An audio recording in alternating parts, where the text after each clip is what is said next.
Hi, Cameron Norton. In this video, I'm going to share with you concepts from the world of behavioural economics that can be applied to your resume to help you get from the application stage of a recruitment process and moving into the interview stage and hopefully beyond that, ultimately ending with you landing your next role. In basic terms, behavioral economics is about applying psychological insights into human behavior to explain how economic decisions are made. What that means is what influences us to buy something. And in a recruitment context, this could refer to deciding to progress a candidate from reviewing their resume in the application stage to progressing them to an interview stage, or it could be the thinking that sits behind progressing a candidate from an interview stage into offering them the job. Now, the concepts that I'll share with you today, they can be applied broadly to other key areas such as leadership presentations, sales conversations, or also into interview settings. Today, though, we'll be talking about it all in the context of creating a standout resume. Now, you may be here due to a number of factors or a number of reasons.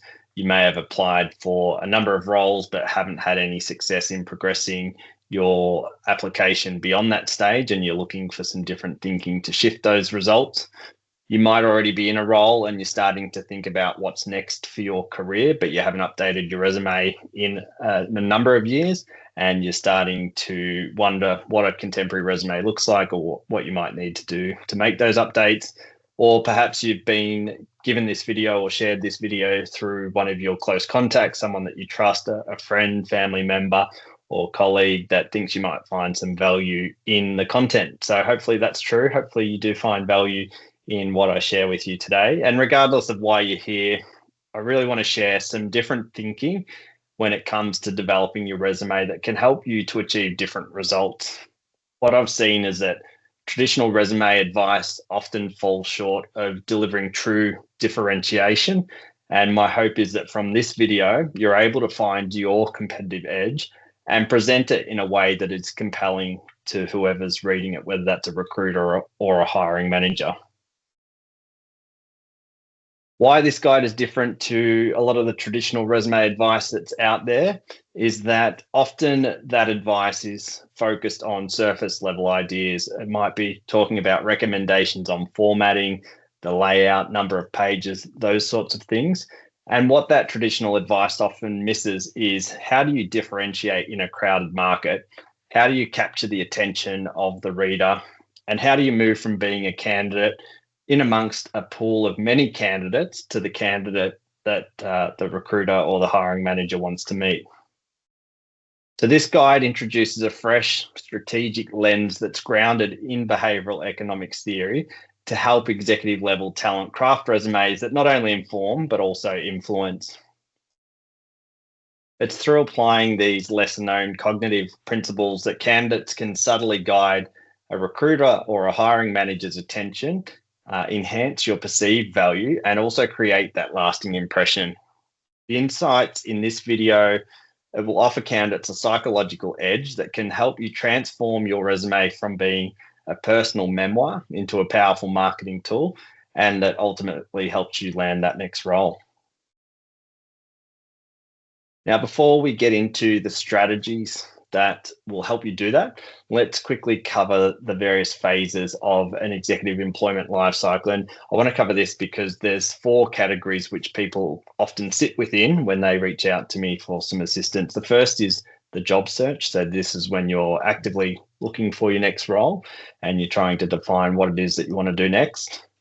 The second phase is about onboarding and that first year experience. So how do you get up and running in your role? How do you determine what you need to do to be successful and get the momentum started in that phase? The third phase is performance and impact. This is where you're at your best. You know what you need to do. You're getting it done. You're starting to really drive high performance and see results and impact for your work. And the fourth phase is stagnation and renewal. So this is where you've achieved a lot of the outcomes that you set out to achieve. The growth in the role has started to decline. The environment might have changed. The culture might have changed. The leaders might have changed. and you're looking for something new. So people tend to work through these 4 phases, and this video is mainly focused on the job search component. So we will have other videos covering some of those other areas later down the track. The elements of a job search. So again, there's 5 areas which I support candidates to work through. The first is about pathways, and this is determining where you want to head. The second is pitch and proposition. What's your unique value that you bring to an employer or you bring to the market, and how do you pitch that value to the audience? The third is products, and that's what we'll focus on today, is your resume as a product, which will focus on your pitch and proposition. But also other things in the product category could include your cover letter. It could also include how you present at the interview setting. But again, we'll be focusing purely on your resume today. The fourth element is the profile and visibility. How do you get in front of the right people at the right time and make them aware of the value that you can bring to them to hopefully help them solve some problems in the context of a new job with their organization?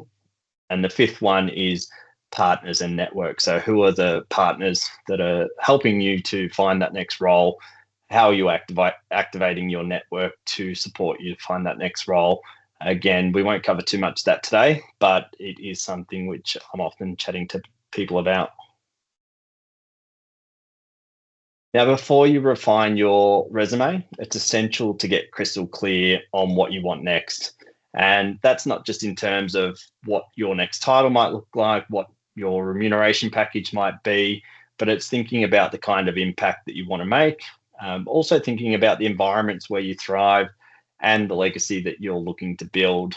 This clarity will often inform not only the roles that you target, but also how you position yourself.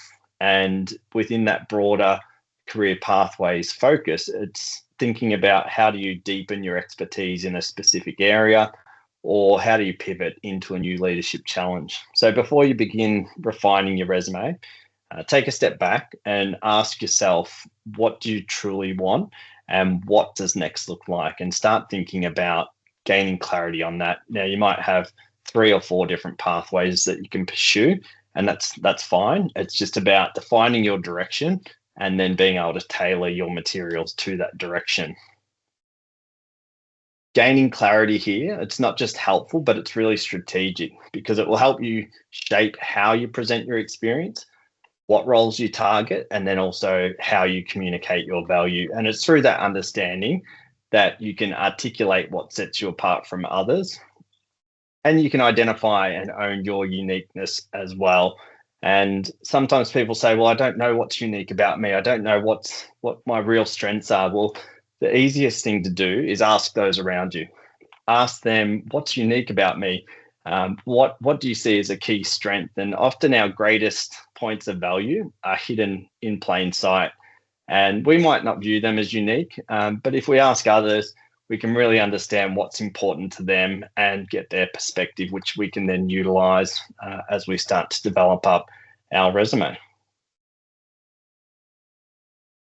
So we want to get clear on the pathways that you want to pursue, where you want to head, and what's unique about you. Because when you can create a resume that reflects both a clear destination and a compelling narrative of your value, it then becomes more than just a document. It becomes a persuasive tool that aligns your aspirations with the ambitions and needs of the organizations you might be applying for or to.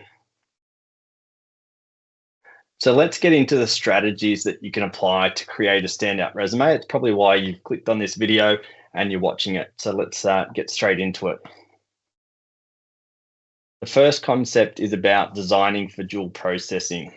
Now, this could be a concept that you've heard of before, but you've never really thought too much about it in regards to application to your resume. The concept is System 1 and System 2 thinking, and there's a great book out there called Thinking Fast and Slow, which I'd recommend to read. But in short, System 1 thinking is your fast, intuitive, and emotional thinking. Think of it as your first impression. So when you answer the door, when someone's rang your doorbell, you've got that quick, intuitive recognition of, is this person a friend? Are they a foe? Are they a salesperson? Are they a charity? You do that really quick analysis as to who's at your front door. Same thing with a resume. What is it that people think about when they see your resume for the first time in that first few seconds?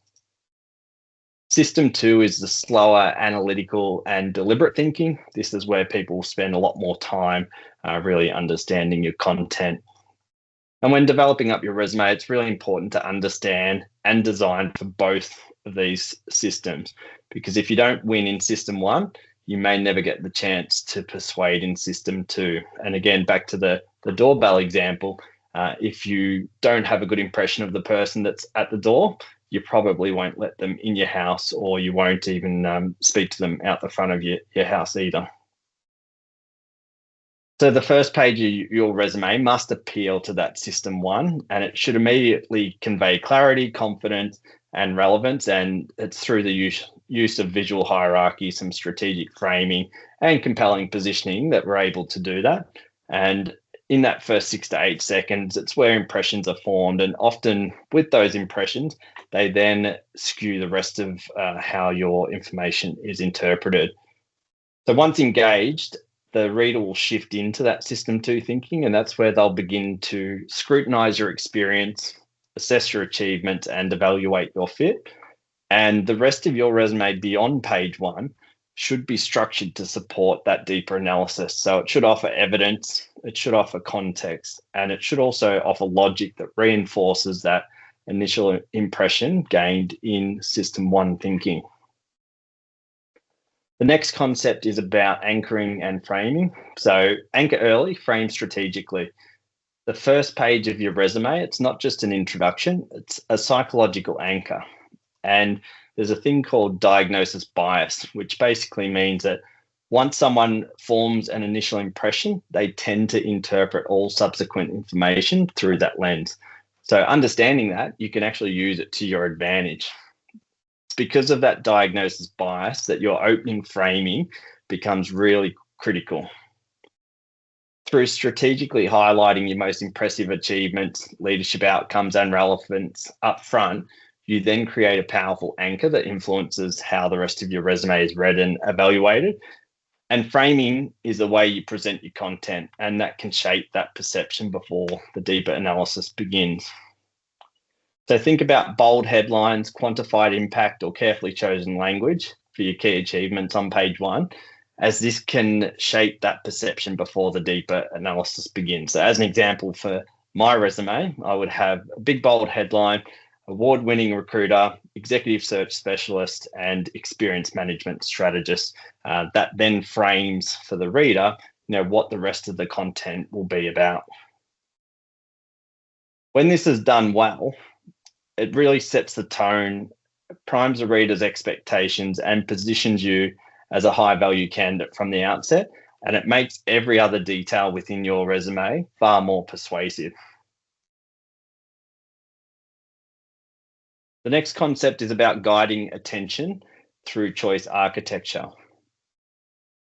Now, it's important to understand that resumes aren't read line by line, they're scanned for relevance. So remember that system one thinking and that first 6 to 8 seconds of someone looking at your resume. It's really important that you don't provide too many choices for the reader on that first impression. And choice architecture is the strategic decision of how options are presented, and it plays a powerful role in shaping how your resume is read and interpreted. Through thoughtfully organizing your content, using visual hierarchy, and placing high value information in prime real estate, such as the top of the third of the page one, you can then guide your attention, or the reader's attention, toward what matters most in your content. So again, think about bullet points, section headers, white space, and even the order of achievements. They're going to act as cues that influence what gets noticed first and also what gets remembered. Through careful layout and design, you can steer resume readers towards your most strategic strengths and it makes your resume more than just being an information source and more than informative, but it also becomes persuasive by design. So think about when you go to a fancy restaurant with their menu of food, often they'll have 3 entrees, 3 mains, and 3 desserts that you can choose from. And you're able to make a decision fairly quickly, sometimes through eliminating choices, but you're able to go, I'll have that entree, I'll have that main, I'll have that dessert quite quickly. Versus when you go to a restaurant that has a 20-page menu, you tend to spend a lot of time analyzing and trying to determine what you want to eat, and you delay your decision. So what we want to do is really think about that context in your resume. How do you get someone to make the decision really quickly to progress you into the next stage of the recruitment process by not offering too many choices, but also presenting the choices really clearly for them. Designing for impact through managing peaks and troughs. A resume should be more than a chronological list of your experience. It should be a curated experience. And one powerful concept from behavioral economics is the peak end rule, which suggests that people remember experiences based on their emotional peaks and how they end. Applied to resume design, this means placing your most impressive achievements or your peaks at key visual and narrative moments, such as the top of page 1 and also the final section. Also think of this in relation to dot points though, and the order of those dot points. You may tailor the order based on the role you're applying for and also what's important to the reader. The less impactful content, first of all, try and minimize it. Or reframe it to maintain that momentum of someone reading and to avoid that cognitive fatigue. But where you do have troughs, the less impactful or routine content, it's really important to put that in a place which isn't going to cause the reader to lose track of what they're focused on. Through managing that rhythm of your resume and ensuring the high impact moments are front loaded, well placed throughout, you're creating a more memorable and persuasive document that's going to leave a stronger impression long after it's read. And you're also reducing that cognitive load for the reader, so making it easier for them to remember the key messages. If you think of a slide that has so much information on it, you can't actually pull out the key messages.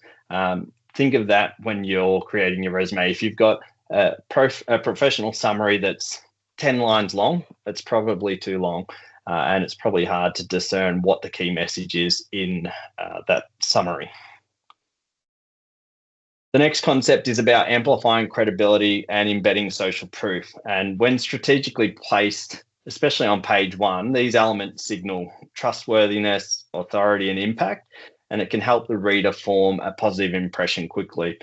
In a crowded field of candidates, social proof can be that differentiator that shifts the perception from this candidate is competent to this candidate is exceptional.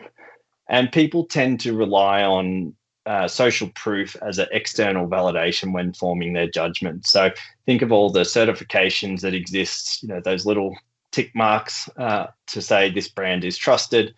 Similar to a resume, if you can embed social proof, it can be that differentiator that shifts perception from that competence to exceptional level. So make sure you reference awards, any high-profile collaborations, endorsements from respected leaders. And sometimes if you're able to name well-known companies you've worked with or led initiatives for as a consultant, they can serve as implicit credibility markers. This next concept is about speaking to emotion and risk and humanizing language. So whilst resumes must convey confidence and authority, they also need to connect at a human level. And humanizing language is a great way to do this, and using emotionally charged language that can help elevate your narrative from transactional to transformational. So words that reflect empathy, leadership impact, real world outcomes can really help the reader see the person behind the achievements. A powerful psychological lever to use as well is something called loss aversion. And loss aversion is the idea that people are more motivated to avoid losses than they are to pursue gains. And through framing your contributions in terms of what you helped an organization avoid, you can create a more tangible impact or a more tangible way for people to understand how they can avoid any loss through hiring you into the role. So it creates that perception that you're a strategic safeguard for their organization. In a competitive field, this emotional and cognitive resonance can be the difference between being noticed and being remembered. So, as an example, using loss aversion as your leverage point, you might talk about an example where you saved $500,000 or prevented a high profile incident happening. Whatever the example might be that's relevant to you, think about that emotionally charged language. Think about how you avoided your employer to lose something. And that will, as I said, provide you with the opportunity to position yourself as a strategic safeguard, even if you're an external candidate applying for an organization that might have strong internals, or if you're an internal candidate, it might actually create that opportunity to show, well, if you weren't to promote me into this role, you're actually taking a greater risk of hiring someone from outside that doesn't understand our context. Now, something which is really important to do is to focus with precision. And this advice here is to really avoid common pitfalls. So there is a concept called keeping doors open, where you're trying to appeal to everything, and through that you appeal to nothing. So you go too broad. And again, think about the heavy content slides. By putting everything on there, people can't focus. And it's the same for resumes. So be intentional with your content versus trying to cover everything. It's also important to be specific about your impact. So avoid vague claims without data or without quantified outcomes. And be clear on the context, because being clear on context helps to build trust. Something to be mindful of is something called commitment and sunk cost bias. And this is the inclination to include outdated or irrelevant roles simply because you invested time in them. So I've seen it many times before where people will put a lot of information about past roles, or they'll share examples from 10 years ago. And they just don't land the same way as more recent examples or more recent results. And the reason is they've put a lot of time and effort and energy, and they've invested a lot of their life into those results. However, they're not important to the audience, or they're too far gone that people don't really see them as being relevant for that particular question as an answer. So prioritize the content that's going to align with your future direction and that demonstrates the value you bring today. In a similar way, the endowment effect talks to the same sort of concept, and it's one of the most common cognitive traps that executives face when crafting their resume. And it's the tendency to overvalue your own experiences simply because they are your own experience. And this can lead to bloated content, irrelevant detail, or an overemphasis on roles or achievements that may not resonate with the target audience. To avoid this, candidates need to approach their resume development with the mindset of a strategist and not a historian. So start by identifying what the intended reader values most, and that can be done through critically assessing the job advertisement, having a look at the position description, or through a conversation with the hiring manager or recruiter over the phone. And once you have this, filter your content through that lens. So try and identify 4 or 5 key points that the reader will be looking for and tailor your content to that. And what I'd recommend is to seek external feedback on your resume from trusted peers, executive coaches, or recruiters, and ask them to challenge your assumptions of what's important and to help them sharpen your positioning. And through detaching emotionally and focusing on relevance and impact, you can ensure your resume speaks to the market and not just your memories.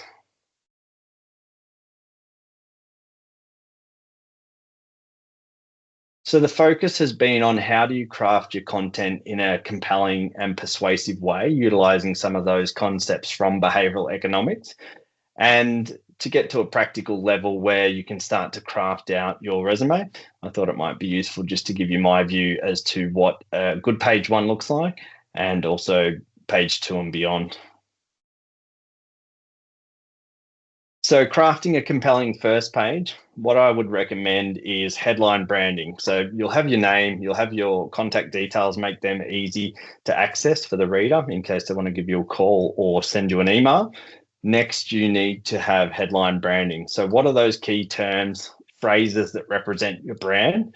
And think of it in terms of those quick hook points that people can read. So again, in my example, award-winning recruiter, executive search specialist, experience management strategist. And when someone reads that in a resume, they see the social proof of an industry award, they understand what the focus of my current role is, and they also understand that I care about experience that people have when working with me as a client, candidate, or a colleague, or as an organization. The professional summary, the next part, is your prime real estate. And what I'd recommend here is 3 paragraphs. So the first being an overview of your experience. But again, think of it in the terms of what we've covered in this video. What's important to the reader? What's important for them to know when it comes to an overview of your experience? The second paragraph is what's unique about you. So this is where you should probably start the paragraph with the unique combination of, and then go into, what is unique about you and how you bring value to the person that's reading it. The third paragraph I'd recommend is around passionate about or energy. So where do you derive your passion and energy from, and tailor that to the role, but also stay true to yourself. So again, looking at my example, I might say passionate about redefining the recruitment industry, leveraging technology, innovating, providing an exceptional candidate experience, whatever key terms you might put in there. You really want to show your true personality, what you derive energy from, but also what you're passionate about. The next area is around key career highlights and achievements. And again, I'd focus on no more than 5. You may only have 3 or 4. 5 is probably the maximum you want to have. And think of this as your tailored proposition with results that the reader can quickly see on page 1. So tailor this to what the reader's looking for. It might be leadership impact. It might be financial results or commerciality. It might be continuous improvement, innovation, leveraging technology. Whatever it is, think of the key heading, put a bit of a description, and then order it so that it's got the order of importance that's valuable to the reader. Hopefully that made sense. The last one is key skills and expertise. So this is all on page 1. The last one, key skills and expertise. I often see this as people have done 30 different skills all in the one paragraph, and they've just gone back to back to back to back to back with each of their skills. And it makes it really hard to read. If organizations are using technology to scan the document, it's probably fine, but you've got to think about when you progress to an interview stage, someone's going to be reading your resume, and that's going to be a human before they see you walk into the room. So try and make it easier for them to get the key messages, or to improve that cognitive ease. And doing that through a table is a really effective way that I've seen candidates do that before. What I've seen is a 3-column approach. So 3 columns in a table, no borders, but 3 categories as your headline. So an example might be leadership and operational excellence as the header. Then under it, team leadership, process improvement and automation, technology optimization, financial management, risk management. And that as a category with key skills is really clear and easy to read. And the thing to think about on page 1 is that white space on the page is really powerful. So ideally, you don't have slabs of text. You're making it easy for someone to pull out the key messages. Then page 2 and beyond, what I'd recommend is that your career experience is described. Put your organization name, job title, and period of employment. It is important for people to understand how long you've been employed at different employers for. but also put the purpose of the role and context. And what I recommend here is to put something that can't be found on the website. So it might be specific and educating to the reader. So as an example, you might say, recruited to drive operational efficiency in a heavily constrained fiscal environment to improve the long-term financial sustainability and impact of the organization. So rather than a company description, you're talking about the specific context in which you were recruited for and what those key roles and responsibilities were that you were recruited to deliver upon. Then work into your key achievements. Again, you may have more than 5 key achievements, but think about what's important to the reader. Be mindful of that endowment and sunk cost effect, and try and tailor the order, again, to what's important to the reader. Now, towards the back of your resume, being able to put an earlier career summary or table of roles that you've had, I'd consider this information to be the trough or the troughs of your information and experience. So bearing it at the back is probably more favorable than having it up front. And being able to put qualifications and awards at the back as well, because you've no doubt referenced these earlier through some of the content. So if you've got a PhD, you've probably referenced it in your professional summary, or you may have even had it in your headline branding. But some people like to see, what year you achieved your qualification, what industry awards you've won, and the detail on that. So bearing that further down, along with referees, is hopefully good advice. So hopefully that's been helpful and it's provided greater insight for you beyond what you've heard before. And it's really important to remember that your resume isn't a personal memoir, it is a marketing tool. Treat it like that. And hopefully through the different thinking that you've received here, you are able to get the different results you're after. If you found this content valuable, please share it in your network. Connect with me on LinkedIn.